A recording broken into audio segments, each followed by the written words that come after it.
I would like to thank you, Dr. Sarin. You are a visionary, you are an innovator, you have remained as my mentor and an inspiration for which I am today as a hepatologist.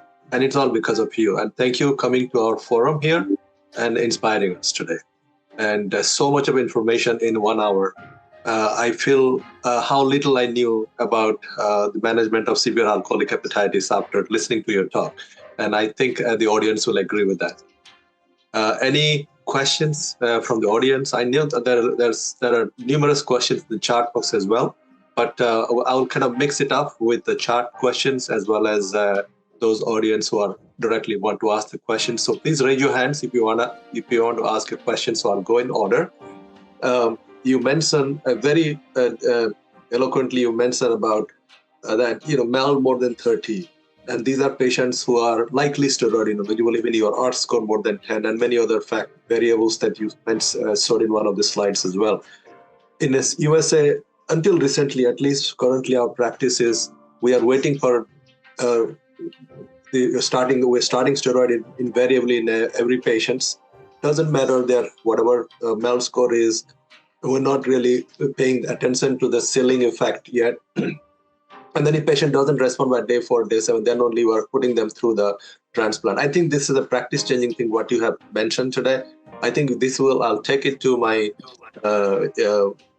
my team, and I think we should discuss it. And I believe this is a very important practice-changing gospel, I'll say, that you put forward in this meeting today. And thank you for that.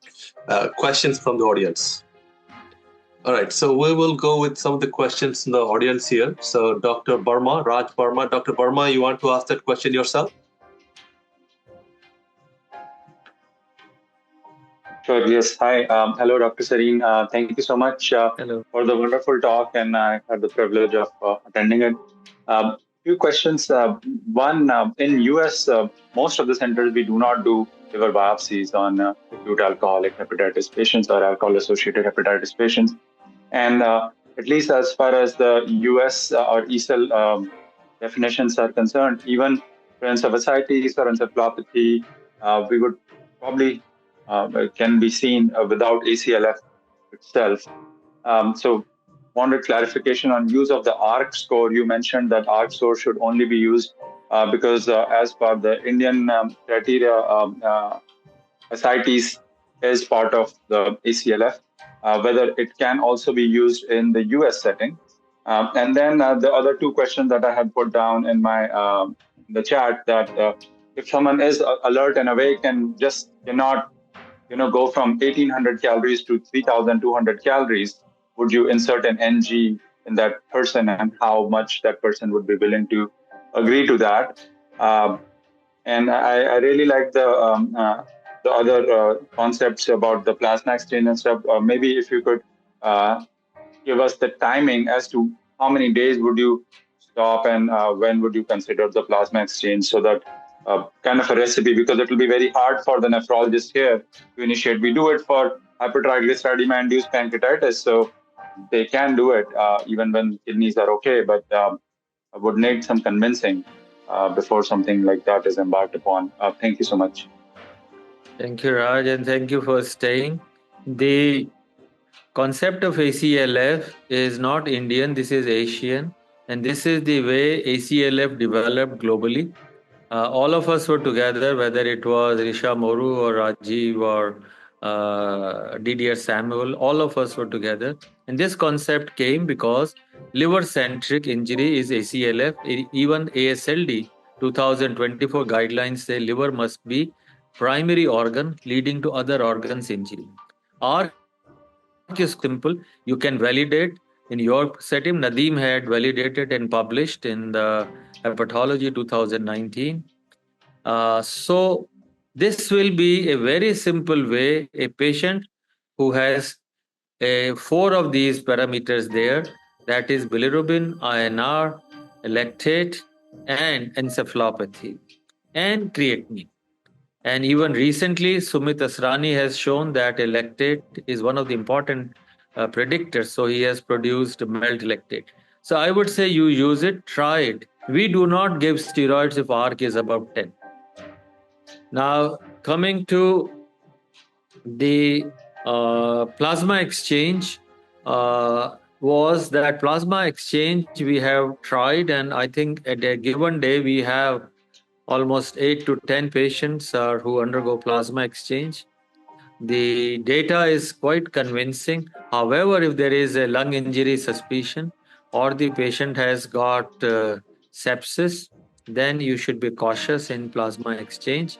Otherwise, I would say it is removes the bilirubin, it removes the bile acids which are toxic, and of course many other middle and small molecules, and it corrects the coagulopathy. So I think if the transplant is not available, plasma exchange can be good bridge therapy. And your second question was, sorry, Raj, what was your second question? It It regards was to the NG tube insertion. Yeah, NG tube insertion is not liked by anybody, including Indian patients. They are very restrictive. But if the patient accepts to get it done, and this was the thesis, full DM thesis of Chetan, and believe me, they behaved better, improved better.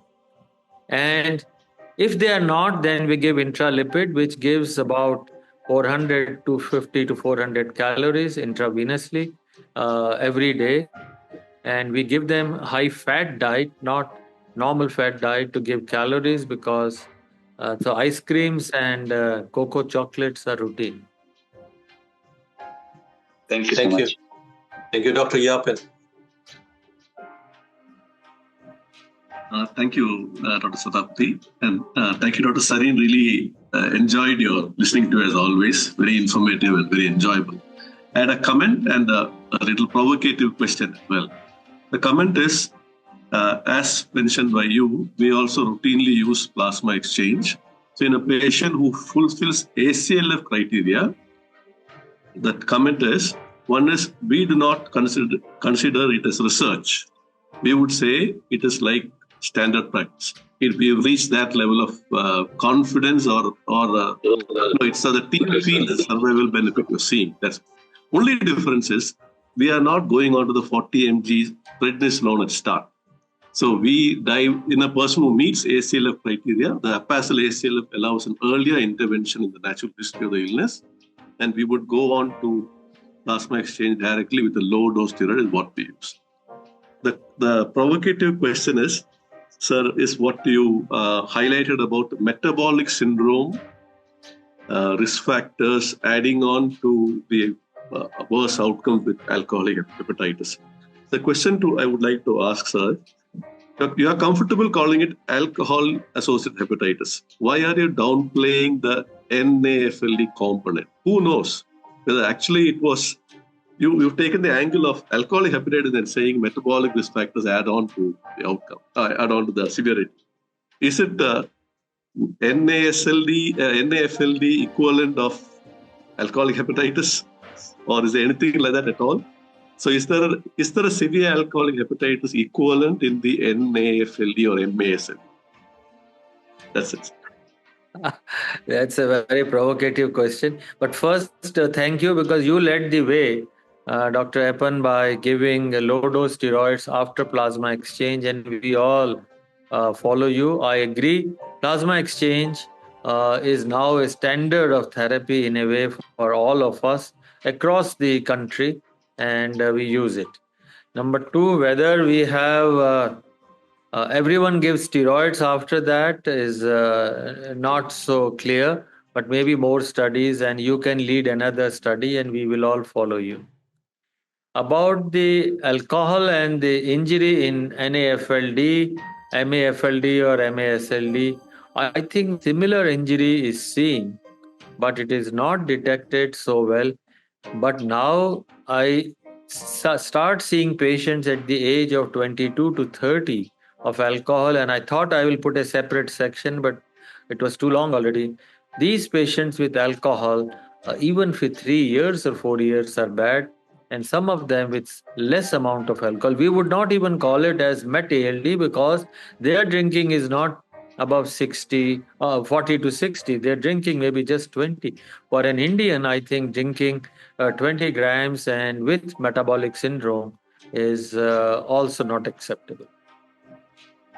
So, as a follow-up to that, if I can ask the audience and also to Dr. Sarin and Dr. Yapin as well, because they raised this question about the MAT-ALD component. Should we be calling it as MAT-ALD associated alcoholic hepatitis? That is my question. Because these are not alcoholic liver disease only. These are MAT-ALD, and on the top of that, having alcohol-associated hepatitis. Well, in my opinion, MAT-ALD is a very general term. It has not reached the scientific evidence to have. So the term has come before the characteristic criteria. The term has come before time, and now we are trying to define it. And this is something. It may require change after a while into the definitions. In my opinion, a simple term could be that it is a dual pathology, and we need to assess the dual pathology and what came first. Metabolic genes came much earlier, and as I showed you, if there is a polygenic risk score, and which has to be determined for every population, if there is a PNPLA3 earlier, if there is a MBOT, or if there is a PCSK or GC glucose kinase pathways, or HD 1873 is not so well. So all the polygenic risk score is there. Such patients are really bad. They very rapidly develop. So MAT-ALD as of now should be used with greater caution, but little scientific evidence. Thank you, Dr. Sarin. We have Dr. Murat, if I am pronouncing correctly, Dr. Murat Achilles. Please go ahead, Dr. Murat. And please introduce yourself as well, so for the audience. Thank you very much, Professor Sarin, for your excellent presentation. Dr. Murat Akyıldız from Istanbul, Turkey. I would like to ask about using GCSF, especially in patients with alcoholic hepatitis. The papers usually comes from your institute and from India and east side of the world.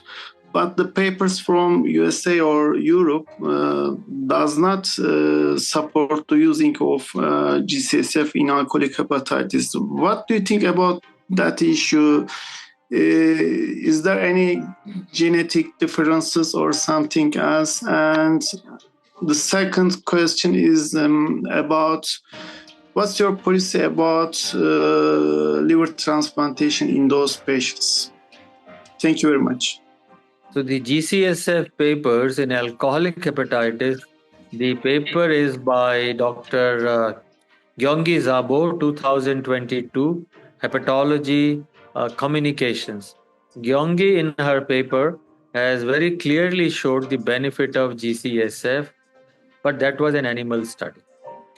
The other two from Germany and from France, both clinical papers have shown the benefit of GCSF in alcoholic hepatitis.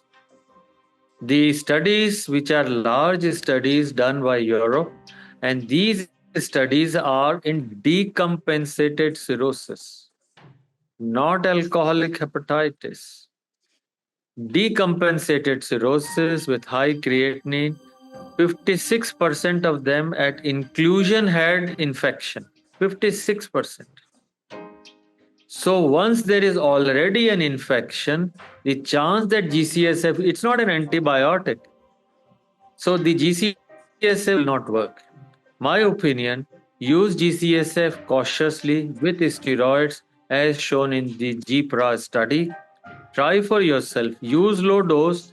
Do not give every day, and give it so that your neutrophil counts are about 7,000, and the total lymphocyte, total TLC can be about 20 to 25,000. It works. Why? The neutrophil has a normal half-life of about 16 hours or less. But in patients who have got alcoholic hepatitis, the neutrophils do not die. They do not get what you call as autophagy. So the activated neutrophils continue to injure the liver. Therefore, GCSF will bring more good new neutrophils. Number two, dendritic cells in the liver get much better, more recruitment, and the injury like interferon gamma induced are decreased. There is a huge scientific basis, and there is another study which I have not quoted, which was from PGI Chandigarh by Dr. Virender Singh, also showed that it is far superior. So there are 3 or 4 centers. Yes, I agree. The question is not yes or no, but it shows some light. Thank you, Dr. Sarin. There is another question just as a follow-up to that in the chart. Dr. Venkata Krishnan and Leela Krishnan has asked this. In alcoholic hepatitis itself, we have leukocytosis, and how do we monitor it on GCSF therapy? Yes, leukocytosis up to 15 to 20,000 is all right. But sometimes you find that these neutrophils are not healthy. I would say if you give one shot of GCSF and if your counts are going to 30,000 or so, that should be good enough. But before you start GCSF, ensure that the bone marrow is good. You have given adequate B12, folic acid, or iron to these patients, and the patient does not have HLH or hemophagocytic syndrome with high ferritin. So monitor it carefully, give a shot, and see above 30,000, give a gap of 3-4 days, and then you see. This is what GPRA study we did, and we were quite lucky. And Dr. Mayank Kapravala has asked, what is the dose of GCSF and how long it was given or should be given? GCSF, normally we will give 150 to 300. But if the patient already has high counts, I would say 150. Give it every third to fifth day. Don't give it every day. Yes, if the counts are 6,000, 5,000, you can give every day and you can give a dose of maybe 300 microgram. But start with 150.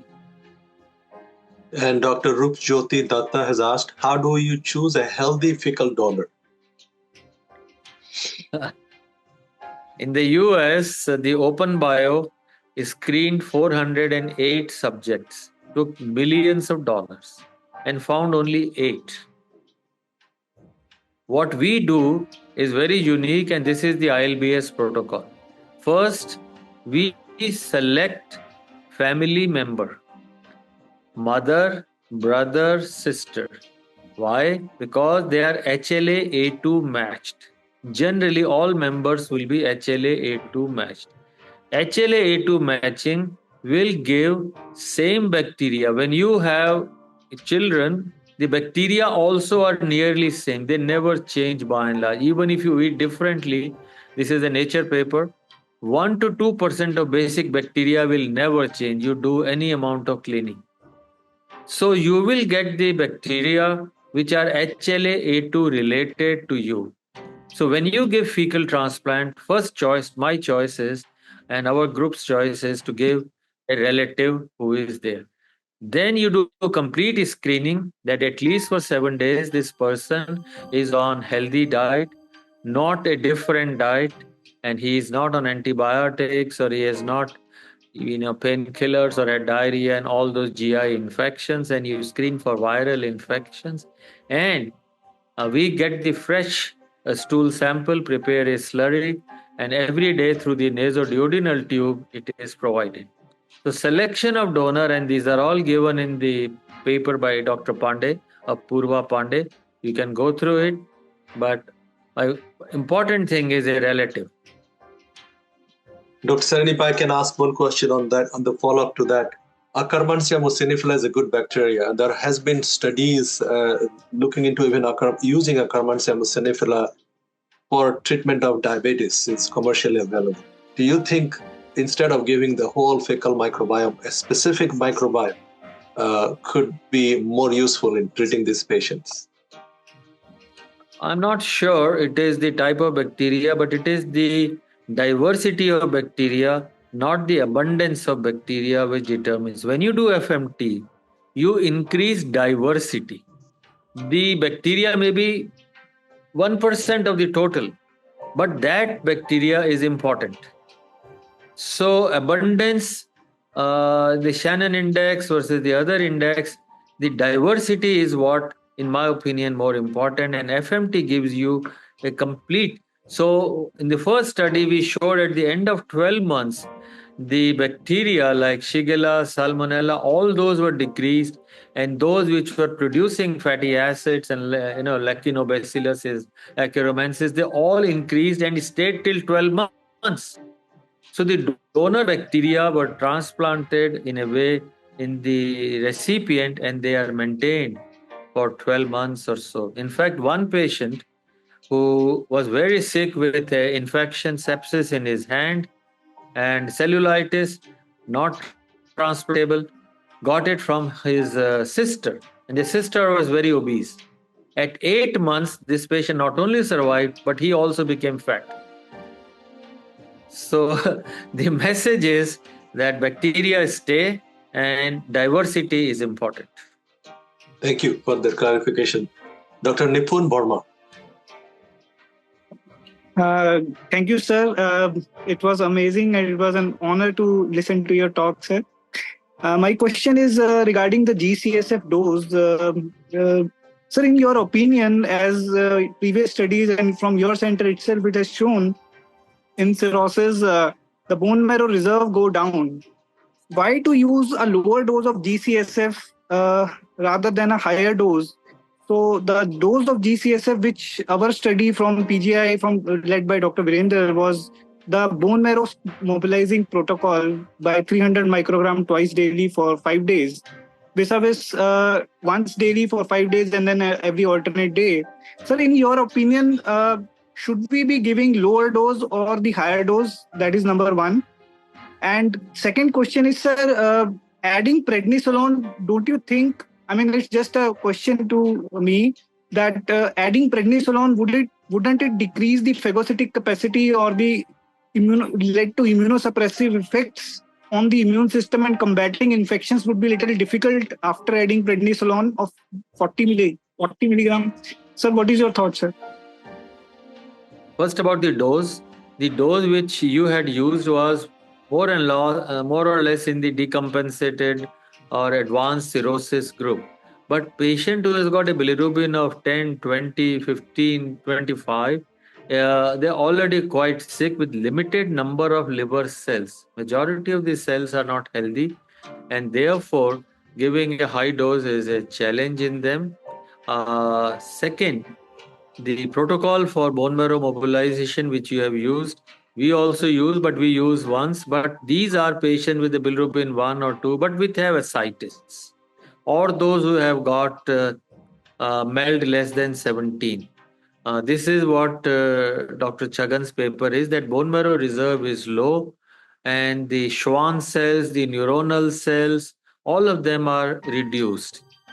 I feel the higher dose may not give more in alcoholic hepatitis. It may be okay for decompensated cirrhosis. Giving prednisolone is a standard therapy. GCSF is still an emerging therapy. So how do you improve the steroid? So one approach was giving N-acetylcysteine. That was a New England paper. We had tried, but we didn't find any benefit of giving NAC along with steroids. So I think the benefit to us appears that you can combine GCSF in low dose and see that infections are less, and the effect lasts for at least 90 days. You can't get antibiotics continuously and may not benefit antibiotics. Thank you, sir. Thank you. Thank you, Dr. Burma, once again. Thank you so much. One more thought came to my mind, and it's a question for both Dr. Sarin and our US colleagues. Last year, oral FMT was approved by FDA, and for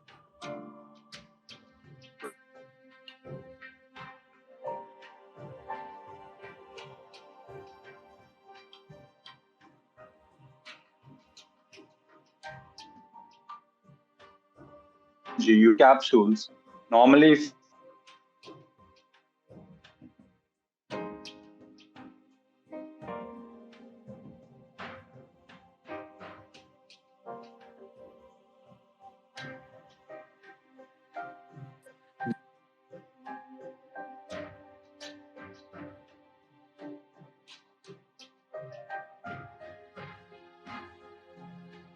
that much that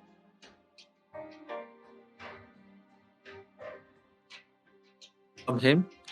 In our experience, giving the duodenal, because the colonic bacteria have moved up, so all the dysbiosis in these patients.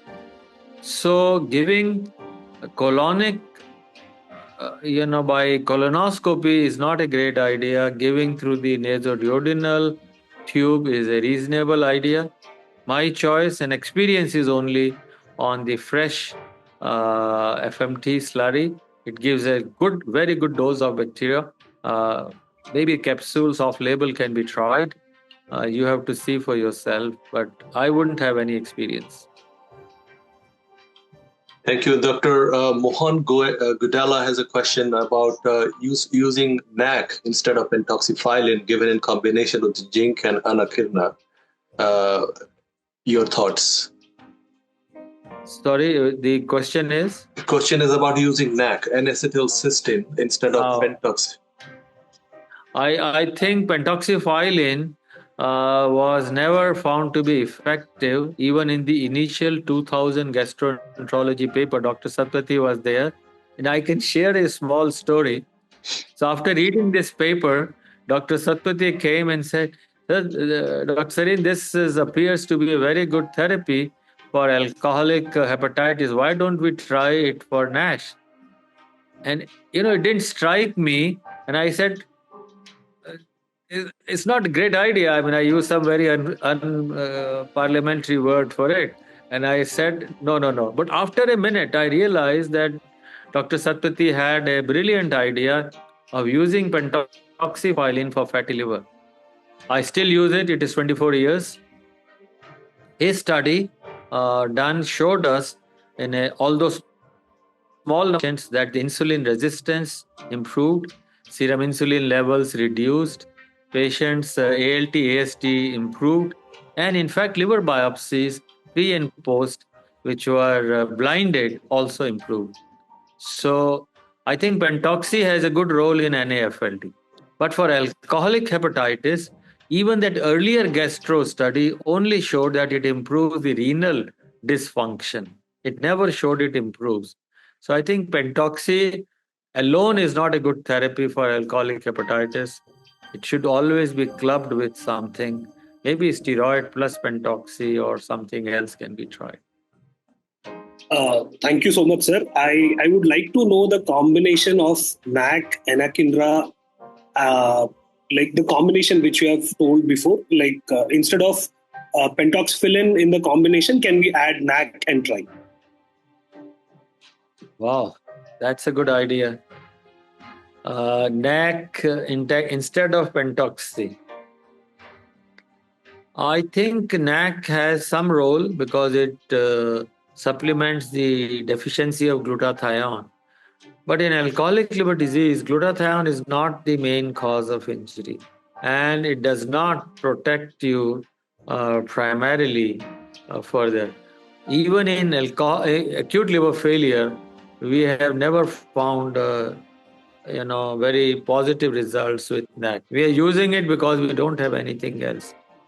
I would be happy with anakinra about trials, higher dosages, because it has some scientific basis. In a combination of IL-1 receptor antagonist plus an IL-22, which is the work of Bingao and Tsukamoto, it will be very good to have IL-22 agonist and IL-1 receptor antagonist combination to be tried in these patients. Thank you, sir. Thank you. May I invite Dr. Prasoon Jalal? Oh, Dr. Jalal. It's always a pleasure to listen to Dr. Sarin. He's the master for all of us. Coming to the paper of Louvet, gut dysbiosis is always important. Do you think the antibiotic treatment, it was not started in the right time point? Is there any way you can pre-select these patients who will be more suitable candidate for prophylactic antibiotics, because you don't know at what time point they're having endotoxemia, because the cultures are often negative. Yes, very important point. The antibiotic, and especially the choice of antibiotic also. I am not sure amoxicillin is a very gut specific and so powerful an antibiotic against enterobacteriaceae and others. So the choice of antibiotic, the timing of antibiotic, I would have preferred equinolone, or I would have preferred maybe another broad spectrum than amoxi and clavulanic, which is for gram-positive skin infections. So first is the choice of antibiotic. I mean, they must have had some idea, Philippe and Dr. Lovett. Second, the timing. So what we do generally is to start rifaximin in almost all our patients and along with high-fat diet. We believe that by this we may increase the lactobacilli and all other good bacteria, and eubiosis and the translocation bacteria will decrease. However, you require a good antibiotic. Like in ACLF, there was a study by Dr. Anand Kulkarni giving norfloxacin versus placebo prevented the further worsening and mortality in ACLF.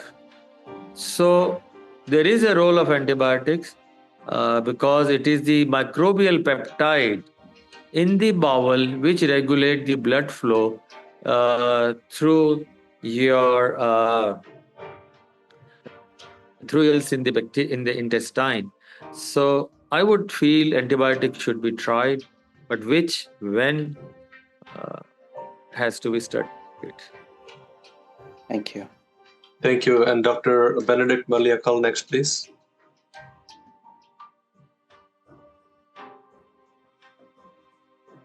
I think he just left. So I have one other question in the audience. From the audience, it looks like in regards to antibiotics, should we be prophylactically using antibiotics or antifungals in these patients along with steroid?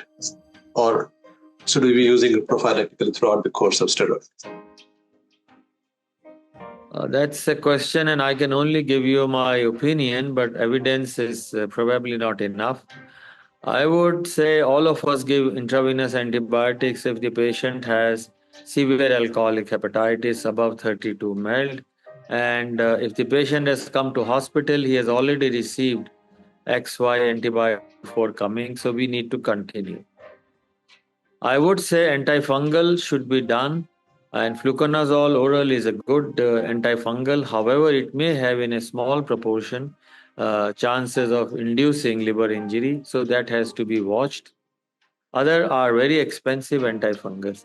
But what I normally would do, and we are doing, is to send a GI panel and also to stain, sometimes not always, for fungi in the stool. The GI panel shows XY bacteria. We would change rather than waiting for the this was Dr. Satyender's thesis, rather than waiting for bacterial positivity in the blood culture. So stool should be a better way of choosing antibiotic, antifungal, empirical. Thank you.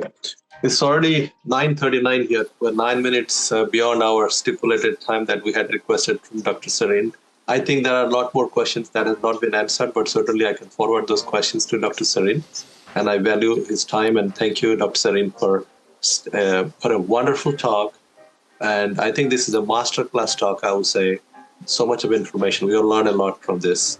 And I'm sure the audience appreciate this. And thank you, the whole audience, also staying tuned to this end of this meeting as well. And you can listen to this talk again. And if you have missed something, and please share this talk to others who will benefit from this. I think these are gastroenterologists and hepatologists and physicians from all around the world. And I appreciate them all joining in a Saturday morning here in the United States and in the evening in the other part of the world. And thank you again, Dr. Sarin. Thank you from the bottom of my heart. Thank you. Thank you very much. Thank you. Thank you. Thank you very much. Thank you. Thank you. Thanks, Sanjay. Thanks the whole team. And thanks for your leadership in this area. Thank you. Thank you.